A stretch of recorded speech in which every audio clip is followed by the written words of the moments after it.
بسم اللہ الرحمن الرحیم۔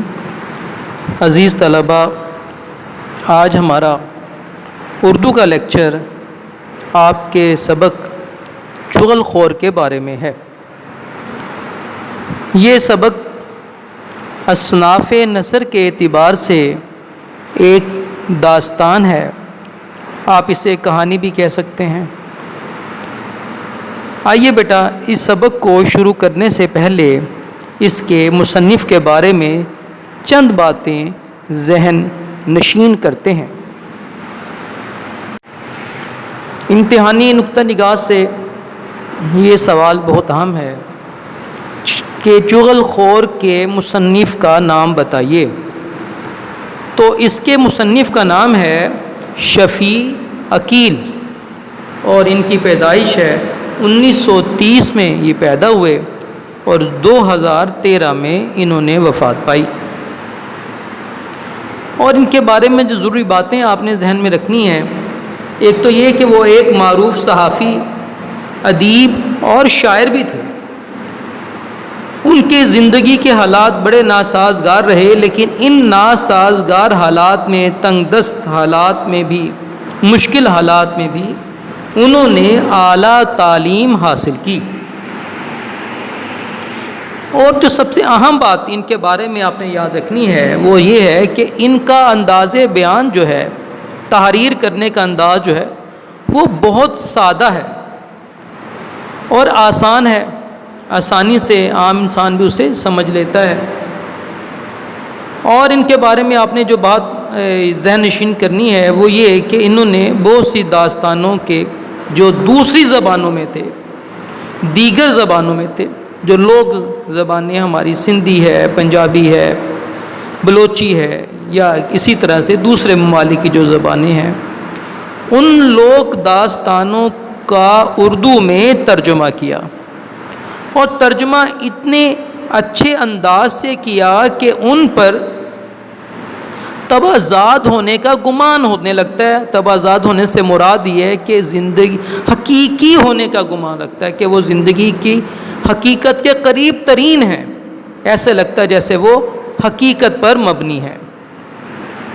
اسی طرح سے یہ بات بھی یاد رکھیں کہ انہوں نے بہت سی لوک داستانوں کے ترجمے یاد کیے۔ ان کی تصانیف میں جو سب سے مشہور تصنیف ہے ان کی پنجاب کی لوک کہانیاں اور پنجابی لوک داستانیں۔ اس کے علاوہ بھی ان کی بہت ساری کہانیوں کی کتابیں ہیں، چینی لوک کہانیاں، ایرانی لوک کہانیاں، پیرس وغیرہ وغیرہ۔ لیکن آپ کا جو سبق ہے یہ لیا گیا ہے پنجابی لوک داستانے سے، اس کتاب سے لیا گیا ہے۔ آئیے بیٹا، اب ہم سبق کے بارے میں پڑھتے ہیں۔ جیسے کہ بیٹا یہ میں آپ سے پہلے بیان کر چکا ہوں کہ اصناف نثر کے اعتبار سے، یعنی نثر کی قسموں کے اعتبار سے چغل خور ایک لوک داستان ہے۔ اب داستان یا کہانی کسے کہتے ہیں، یہ نیچے بیٹا میں نے ہائی لائٹ کر دیا ہے۔ داستان کہتے ہیں ایسی کہانی کو جو کسی معاشرے، تہذیب اور زبان کا قیمتی سرمایہ ہو۔ ان کہانیوں کے مصنف کا کسی کو عطا پتہ نہیں ہوتا۔ یہ کہانیاں سینہ بسینہ ایک نسل سے دوسری نسل میں منتقل ہوتی رہتی ہیں۔ ان کا مقصد یہ ہوتا ہے ان کہانیوں کا کہ اس کے ذریعے سے محبت، ایثار، خلوص، مروت، اتحاد، دوستی اور بہادری جیسی صفات معاشرے میں بڑھانا اور نسلوں کی کردار سازی کرنا، یہ ان کا مقصد ہوتا ہے۔ جیسا کہ عزیز طلباء میں پہلے بھی آپ کو یہ بات بتا چکا ہوں کہ انسان فطرتی طور پر کہانیوں کو پسند کرتا ہے، داستانوں کو پسند کرتا ہے، چاہے وہ سچی ہیں یا جھوٹی ہیں، انہیں بڑے شوق سے سنا جاتا ہے۔ تو پہلے کے زمانے میں لوگ شوق سے اکٹھے ہو کے شام کو کاموں سے فارغ ہو کے بیٹھ جاتے تھے، اور اسی طرح سے اپنی طرف سے کہانیاں گھڑ کر، کہانیاں بنا کر سنایا کرتے تھے۔ پھر وہ کہانیاں ایک سے دوسرے نے سنی، دوسرے سے تیسرے نے سنی، اور اسی طرح سے سنتے سناتے وہ لوگوں میں مشہور ہو جاتی تھیں، لیکن ان کہانیوں کی اصلیت کوئی نہیں ہوتی تھی، نہ ہی کسی کو یہ یاد رہتا تھا کہ یہ سب سے پہلے یہ کہانی کس نے بنائی۔ ان کہانیوں کا ایک مقصد ہوتا تھا، اور وہ مقصد یہ ہوتا تھا کہ انسان کو زندگی کی حقیقتوں سے آشکار کرنا، تاکہ انسان کو پتہ چلے کہ زندگی کیا چیز ہے اور زندگی کو کیسے گزارا جاتا ہے۔ اسی طرح سے آپ کے سامنے یہ داستان موجود ہے چغل خور، اس میں بھی ایک ایسے ہی انسان کے بارے میں بتایا گیا ہے جس کی چغلی کھانا ایک عادت بن جاتی ہے، اور وہ اپنی اس عادت سے بہت نقصان اٹھاتا ہے۔ آئیے بیٹا اس کہانی کے بارے میں آگے سنتے ہیں۔ چغل خور ایک گاؤں میں رہتا ہے، اور چغلی کھانا اس کی عادت ہوتی ہے۔ اس کے پاس بیٹھا تو دوسرے کی چغلی کھائی، یعنی کہ اس کی برائی کی، دوسرے کے پاس بیٹھا تو کسی اور کی برائی کی۔ اس کے ساتھ ساتھ بیٹا آپ یہ بھی سن لیجیے چغلی کہتے کسے ہیں۔ چغلی اس بات کو کہتے ہیں جو کسی کے پیٹھ پیچھے کی جائے اور وہ بات اس میں حقیقتاً پائی بھی نہ جاتی ہو، یعنی کہ اس میں موجود بھی نہیں ہے وہ برائی، اور وہ برائی اس کے پیٹھ پیچھے کی جائے تو اسے چغلی کہتے ہیں۔ اسی طرح سے ایک لفظ ہم اور استعمال کرتے ہیں، اور وہ ہے غیبت۔ غیبت اس بات کو کہتے ہیں جو کسی کی پیٹھ پیچھے برائی کی جائے، اور وہ برائی اگرچہ اس میں پائی بھی جائے لیکن پیٹھ پیچھے کی جائے تو وہ غیبت کہلاتی ہے، اور اگر وہ برائی اس میں نہ پائی جائے پھر پیٹھ پیچھے کی جائے تو وہ چغلی کہلاتی ہے۔ تو اس شخص کو چغلی کھانے کی عادت ہوتی ہے، ہر ایک کے پاس دوسرے کی چغلی کرتا پھرتا ہے، اور اس طرح سے آخر کار تمام گاؤں والوں کو اس کے بارے میں معلوم ہو جاتا ہے، اور سب لوگ اسے نفرت کرنے لگتے ہیں۔ اسے کہیں ملازمت نہیں ملتی، کہیں نوکری نہیں ملتی، جو اس کے پاس جمع پونجی ہوتی ہے وہ بھی آہستہ آہستہ ختم ہونا شروع ہو جاتی ہے۔ آخر کار تنگ آ کر وہ یہ فیصلہ کرتا ہے کہ وہ اس گاؤں کو چھوڑ دے گا اور کہیں اور جا کر اپنی قسمت آزمائی کرے گا۔ لہذا چغل خور وہ گاؤں چھوڑ کر نوکری کی تلاش میں کسی دوسرے گاؤں چلا جاتا ہے۔ اسے صرف کھیتی باڑی کا ہی کام آتا ہے۔ اتفاق سے ایک دوسرے گاؤں میں اس کا سامنا ایک کسان سے ہوتا ہے جو کھیتوں میں کام کر رہا ہوتا ہے۔ وہ اس کسان کے پاس جاتا ہے اور اس سے گزارش کرتا ہے کہ اسے نوکری پر رکھ لیا جائے۔ کسان بھی کیونکہ بڑا ضرورت مند ہوتا ہے، کھیتوں میں کام کرنے کے لیے اسے ایک مددگار کی ضرورت ہوتی ہے، تو وہ اس سے پوچھتا ہے کہ تم مجھ سے تنخواہ کیا لوگے؟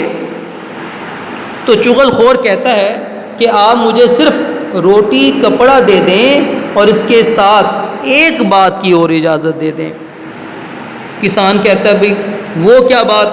تو وہ کہتا ہے کہ مجھے صرف اتنی اجازت دے دیں کہ ہر 6 ماہ کے بعد میں آپ کی صرف ایک چغلی کھا سکوں۔ تو کسان کہتا ہے یہ کون سی بڑی بات ہے، اس سے مجھے کیا نقصان پہنچے گا؟ دل میں وہی سوچتا ہے اور اسے نوکری پر رکھ لیتا ہے، اور وہ خوش ہوتا ہے کہ صرف اسے تنخواہ تو دینی نہیں ہے، اسے روٹی اور کپڑا دینا ہے، یا زیادہ سے زیادہ رہائش، اور 6 ماہ بعد ایک چغلی ہو، اس سے یہ میرا کیا نقصان یا مجھے کیا پہنچائے گا، کیا میرا بگاڑ لے گا، اسے رکھ لیتا ہے۔ دن گزرتے جاتے ہیں، آخر کار 6 ماہ کا وقت گزر جاتا ہے، اور وہ شخص جو ہوتا ہے وہ مجبور، اس کی عادت اسے مجبور کر رہی ہوتی ہے کہ وہ کسان کی چغلی کھائے۔ ایک روز اسے موقع مل جاتا ہے، وہ کسان کی بیوی کے پاس جاتا ہے اور اسے کہتا ہے کہ دیکھو کسان کوڑی ہو گیا ہے، اسے کوڑ کا مرض ہو گیا ہے، لیکن وہ تمہیں بتاتا نہیں ہے۔ اگر تمہیں میری بات پر شک ہے کہ میں جھوٹ بول رہا ہوں تو تم ایسے کرو کہ میں تمہیں ایک علامت بتاتا ہوں، اگر وہ علامت اس میں پائی جاتی ہے تو میری بات سچ مان لینا، اور وہ علامت یہ ہے کہ جس کو کوڑی ہو، جو کوڑ کا مرض جسے ہو جاتا ہے، اس کا جسم نمکین ہو جاتا ہے، تو تم اس کے ہاتھ چاٹ کے دیکھنا تو تمہیں پتہ چل جائے گا کہ وہ کوڑی ہے یا نہیں۔ اس طرح سے میری بات کی حقیقت کا بھی تمہیں پتہ چل جائے گا۔ اس کے بعد چغلی کھانے کے بعد وہ شخص کھیتوں کی طرف جاتا ہے، کسان کھیتوں میں کام کر رہا ہوتا ہے، تو وہ کسان کو کہتا ہے کہ میں تمہیں ایک راز کی بات بتانا چاہتا ہوں جو تمہاری بیوی تمہیں نہیں بتاتی۔ کسان بڑا حیران ہوتا ہے، اسے پوچھتا ہے کہ وہ کیا بات ہے، تو وہ اسے بتاتا ہے کہ اس کی بیوی جو ہے وہ پاگل ہو گئی ہے، اور اگر تمہیں میری بات پر یقین نہیں آتا تو آج جب وہ کھانا لے کر آئے گی دوپہر کو تو تم خود دیکھ لینا کہ وہ تمہیں کاٹنے کی کوشش کرے گی۔ کسان کو اگرچہ اس کی بات پر یقین نہیں آتا لیکن وہ اس کی بات ایک حد تک مان لیتا ہے۔ جب وہ دیکھتا ہے، وہ شخص دیکھتا ہے، چغل خور دیکھتا ہے کہ تیر نشانے پر لگ رہا ہے، تو اس کے بعد وہ کسان کے سالوں کے پاس جاتا ہے اور انہیں کہتا ہے کہ کسان تمہاری بہن پر بڑا ظلم کرتا ہے، اسے بہت مارتا ہے، لیکن وہ بیچاری تمہیں شرم کے مارے بتاتی نہیں ہے۔ اگر تمہیں میری بات پر یقین نہیں ہے تو آج دوپہر کو اتنے بجے کھیتوں میں آ جانا اور چھپ کر دیکھ لینا کہ کسان تمہاری بہن کے ساتھ کیا سلوک کرتا ہے۔ اس کے بعد کسان کے سالوں کے بعد چغل خور جاتا ہے کسان کے بھائیوں کے پاس اور ان سے کہتا ہے کہ بڑے افسوس کی بات ہے، تم لوگ سب ایک ماں کے بیٹے ہو پھر بھی اپنے بھائی کی مدد نہیں کرتے۔ وہ بہت پریشان ہوتے ہیں اور اس سے ماجرا پوچھتے ہیں، تو چغل خور کہتا ہے کہ دیکھو کسان کے سالے تمہارے بھائی کو بہت مارتے ہیں اور تم اپنے بھائی کی مدد نہیں کرتے۔ اگر تمہیں یقین نہیں آتا تو آج دوپہر کو اتنے بجے کھیتوں میں آ کے چھپ کے دیکھ لینا کہ کسان کے سالے جو ہیں وہ کسان کے ساتھ کیا سلوک کرتے ہیں۔ اگلے دن دوپہر کو جب کسان کی بیوی کھانا لے کر آتی ہے تو وہ کوشش کرتی ہے بہانے سے کہ کسی طرح سے اس کے ہاتھ کو چاٹ کر دیکھا جائے اور یہ دیکھا جائے کہ اس کا جسم واقعی نمکین ہے یا نہیں۔ کسان یہ سمجھتا ہے کہ شاید وہ اسے کاٹنے کی کوشش کر رہی ہے، لہٰذا وہ جوتا اتارتا ہے اور اپنی بیوی کو خوب مارنا پیٹنا شروع کر دیتا ہے۔ دریں اثنا اس کے سالے جو چھپ کر یہ سب ماجرا دیکھ رہے ہوتے ہیں وہ فصلوں سے نکل آتے ہیں اور کسان کی خوب پٹائی کرتے ہیں۔ ادھر سے کسان کے بھائی جب یہ سب کچھ دیکھتے ہیں تو وہ بھی اپنی لاٹھیاں لے کر آ جاتے ہیں اور خوب لڑائی ہوتی ہے، خوب سر پھٹتے ہیں۔ دور کھیتوں میں کام کرنے والے لوگ جب یہ سب کچھ دیکھتے ہیں تو دوڑتے ہیں اور انہیں روکتے ہیں اور انہیں سمجھاتے ہیں۔ کافی سمجھانے کے بعد جب وہ لوگ ٹھنڈے ہوتے ہیں اور ان سے سارا ماجرا پوچھا جاتا ہے تو پتہ یہ چلتا ہے کہ یہ سب کچھ چغل خور کا کیا دھرا ہے۔ تو وہ سب کے سب چغل خور کی تلاش کرتے ہیں، لیکن اس وقت تک چغل خور گاؤں چھوڑ کر کہیں اور جا چکا ہوتا ہے۔ کہتے ہیں وہ دن اور آج کا دن چغل خور کا کہیں پتہ نہ چل سکا۔ یہی وجہ ہے کہ آج بھی کوئی چغل خور یہ نہیں مانتا کہ وہ چغل خور ہے۔ دراصل اسے اس بات کا ڈر ہے کہ اگر اس نے یہ بات تسلیم کر لی کہ وہ چغل خور ہے تو کسان، اس کے سالے، اس کے بھائی اسے زندہ نہیں چھوڑیں گے، اسی لیے ہر چغل خور کہنے پر ناراض ہو جاتا ہے۔ تو دیکھا پیارے بچوں، آپ نے اس کہانی سے یہ سبق سیکھا کہ ہمیں بھی چغل خوروں سے بچنا چاہیے۔ ان کے وہ شخص جو آپ کے پاس بیٹھ کر کسی کی برائی کر رہا ہے تو وہ بعد میں کل کسی اور کے پاس بیٹھ کر وہ آپ کی برائی کرے گا۔ تو چغل خور کی علامت یہ ہے کہ وہ آپ کے پاس بیٹھ کر کسی اور کی برائی کرتا ہے، جب کسی اور کے پاس جاتا ہے تو اس کے پاس آپ کی برائی کرتا ہے، اور اس طرح سے لوگوں کے دلوں میں نفرت اور فتنہ پیدا کرتا ہے۔ لہٰذا اگر ہم اپنی زندگی میں امن چاہتے ہیں، سکون چاہتے ہیں، تو ہمیں ایسے لوگوں سے بچنا چاہیے کہ جو چغلی کھاتے ہیں، ایک دوسرے کی برائیاں ایک دوسرے کے پاس کرتے ہیں اور اس طرح سے فتنہ و فساد پھیلاتے ہیں۔ آئیے بیٹا اب اس کی ایکسرسائز کرتے ہیں۔ پہلا سوال دیکھیے بیٹا، کسان نے چغل خور کو کن شرائط پر ملازم رکھا؟ تو اس کا جواب ہے کہ کسان نے چغل خور کو مندرجہ ذیل شرائط پر رکھا۔ نمبر 1، کسان روٹی اور کپڑا دے گا۔ نمبر 2، چغل خور کوئی تنخواہ نہ لے گا۔ نمبر 3، 6 ماہ بعد چغل خور صرف ایک چغلی کھائے گا۔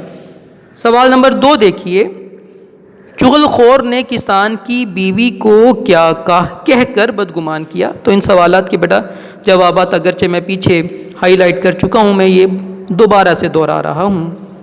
تو چغل خور نے کسان کی بیوی سے کہا کہ کسان کوڑی ہو گیا ہے اور کوڑی کا جسم نمکین ہو جاتا ہے، اگر تمہیں یقین نہیں آتا تو تم اس کا جسم چاٹ کر دیکھ لینا اور تمہیں یقین ہو جائے گا کہ کسان کوڑی ہو گیا ہے۔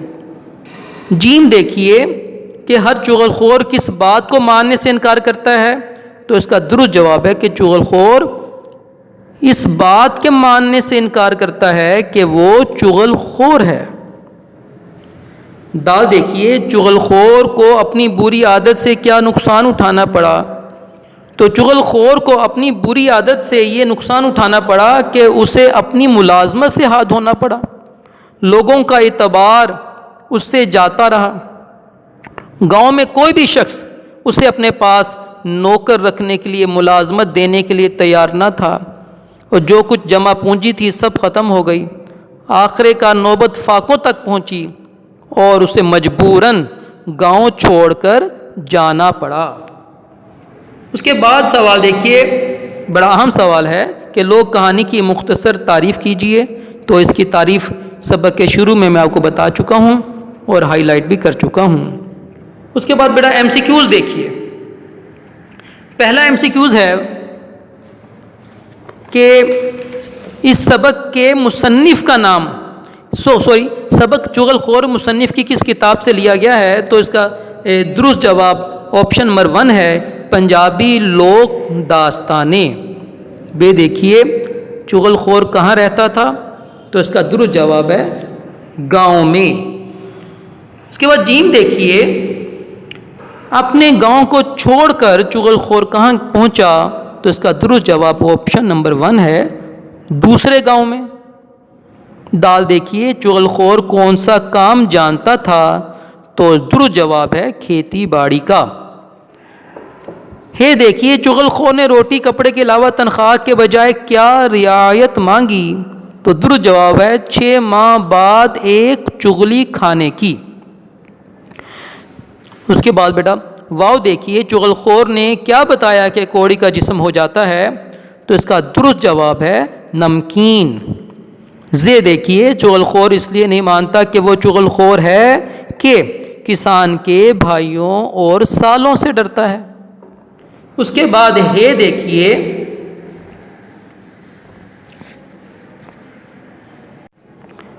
چغل خور کو چغل خور کہیں تو وہ، اس کا در جواب ہے 3، ناراض ہوتا ہے۔ اس کے بعد بیٹا فل ان دا بلینکس دیکھیے کہ چغل خور کو چغلی کھانا چغل خور کی ڈیش ہوتی ہے؟ تو درست جواب ہے عادت۔ بے، چغل خور نے کسان کی بیوی کو بتایا کہ وہ ڈیش ہو گیا ہے؟ تو درست جواب ہے کوڑی۔ جیم، چغل خور نے کسان سے ڈیش بعد ایک چغلی کھانے کی اجازت مانگی؟ درست جواب ہے 6 ماہ۔ اس کے بعد دال دیکھیے، چغل خور کو چغل خور کہا جائے تو وہ ڈیش ناراض ہو جاتا ہے۔ دیکھیے، چغل خور کی چغل خوری کا نتیجہ ڈیش کی صورت میں نکلا تو درست جواب ہے سر پھٹول، مطلب لڑائی جھگڑا۔ اس کے بعد آ جائیے بیٹا، گرامر کا سوال ہے اور بڑا اہم سوال ہے، جملہ معترضہ۔ باغور سنیے گا، بڑی آسان چیز ہے، آپ کو بڑی آسانی سے یہ بات سمجھ میں آ جائے گی۔ جملہ معترضہ ایسا جملہ ہوتا ہے جس کا اصل عبارت سے کوئی تعلق نہ ہو۔ پھر سن لیے، جملہ معترضہ ایسا جملہ ہوتا ہے جس کا اصل عبارت سے کوئی تعلق نہ ہو، وہ کسی بات کی وضاحت کے لیے عبارت میں لکھا گیا ہو، اور اگر اس جملے کو اصل عبارت سے نکال دیا جائے تو اصل عبارت کے معنی اور مفہوم میں کوئی فرق نہ پڑے تو ایسے جملے کو جملہ معترضہ کہتے ہیں۔ جیسے کہ نیچے آپ مثال دیکھیے، پہلی مثال ہے غبار خاطر، اور بریکٹ میں لکھا گیا ہے مولانا ابوالکلام آزاد کے خطوط کا مجموعہ کا تازہ ایڈیشن مارکیٹ میں دستیاب ہے۔ اگر میں اس جملے کو اصل عبارت سے نکال دوں اور اس جملے کو ایسے پڑھوں، غبار خاطر کا تازہ ایڈیشن مارکیٹ میں دستیاب ہے، تو آپ دیکھیں گے کہ اس عبارت کو نکال دینے سے، اس جملے کو نکال دینے سے اصل عبارت کے معنی و مفہوم میں کوئی فرق نہیں پڑا۔ یہ صرف جملے میں کسی بات کی وضاحت کے لیے تحریر کیا گیا تھا، تو ایسے جملے کو ہم جملہ معترضہ کہتے ہیں۔ اب آپ ایک اور مثال دیکھیے، بلال، آگے بریکٹ میں لکھا گیا، کوسین میں لکھا گیا ہے کہ پروفیسر فاروق کا بیٹا جماعت میں اول آیا ہے۔ تو اگر میں اس کوسین والی عبارت کو نکال دوں، جملہ ایسے پڑھوں بلال جماعت میں اول آیا ہے، تو آپ دیکھیں گے کہ اصل عبارت پہ جملے کا کوئی اثر نہیں ہے، معنی و مفہوم میں کوئی فرق نہیں پڑا۔ اگر اس عبارت کو نکال دیا جائے تو جملہ درست ہوتا ہے۔ یہ صرف بلال کی وضاحت کے لیے لکھا گیا، بلال ہے کون؟ تو یہ ایسے جملے کو ہم جملہ معترضہ کہتے ہیں۔ اکثر اوقات یہ عبارت میں یہ ایسا جملہ کوسین میں لکھا جاتا ہے، اور بعض اوقات ایسا بھی ہوتا ہے کہ ایسا جملہ جو ہوتا ہے اس کے شروع میں ایک خط کھینچ دیا جاتا ہے، ایک لائن کھینچ دی جاتی ہے، اور اسی طرح جملے کے بعد ایک لائن کھینچ دی جاتی ہے، خط کھینچ دیا جاتا ہے، اور درمیان میں جملہ معترضہ لکھ دیا جاتا ہے، جس سے پتہ چلتا ہے کہ اس کا تعلق اصل عبارت سے نہیں ہے، یہ صرف کسی بات کی وضاحت کے لیے تحریر کیا گیا ہے، تو اسے جملہ معترضہ کہتے ہیں۔ تو پیارے بچوں، میں امید کرتا ہوں کہ آپ کو تمام سبق سمجھ میں آ گیا ہوگا، اور آپ انشاءاللہ آئندہ چغلی کھانے سے بھی بچیں گے اور چغل خوروں سے بھی بچیں گے۔ اگر آپ اس میں کامیاب ہو جاتے ہیں تو آپ کی زندگی بڑی پرسکون ہو جاتی ہے۔ تو اللہ تعالیٰ سے دعا ہے کہ اللہ تعالیٰ ہم سب کو ان گناہوں سے محفوظ رکھے۔ السلام علیکم۔